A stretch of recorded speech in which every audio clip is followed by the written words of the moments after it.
अभी तक गोदी मीडिया इलेक्टोरल बॉन्ड पर चुप्पी साधे हुए है। ना ही बीजेपी की तरफ से कोई सफाई आई है और विपक्ष ने हर तरफ से इस टाइम बीजेपी को घेरा हुआ है।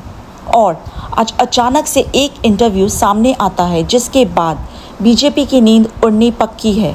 Is the not only the biggest scam in India, but this is the biggest scam in the world. और इसकी वजह है भारत की फिनांस मिनिस्टर निर्मला सीतारमण के पति का दिया हुआ इंटरव्यू, जिन्होंने बीजेपी का इलेक्टोरल बॉन्ड स्कैम का पूरी तरह से पर्दाफाश कर दिया है।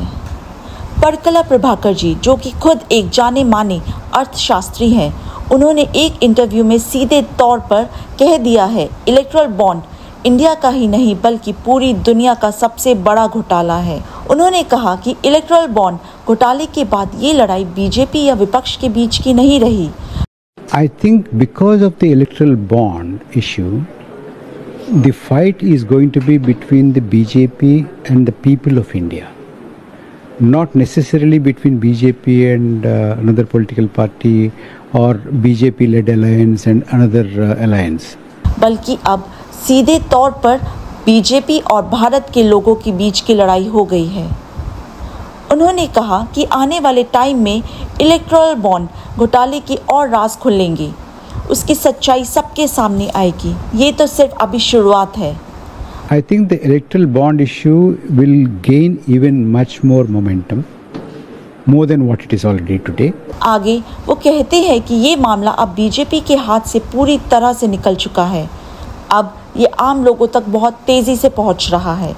जनता के अंदर बहुत सवाल हैं जिसका जवाब बीजेपी को ही देना पड़ेगा। और भारत की जनता को धीरे धीरे समझ में आने लगा है कि ये घोटाला भारत का ही नहीं बल्कि पूरी दुनिया का सबसे बड़ा स्कैम है। And it has already spun out of the control of the BJP and the BJP government.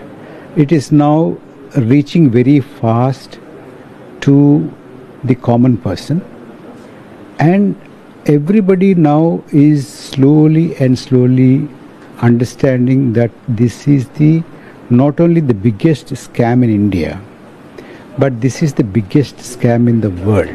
पर आज के हालात देखकर लगता तो नहीं है गोदी मीडिया किसी प्लेटफॉर्म पर ये इंटरव्यू दिखाएगा या बीजेपी कोई सफाई देगी।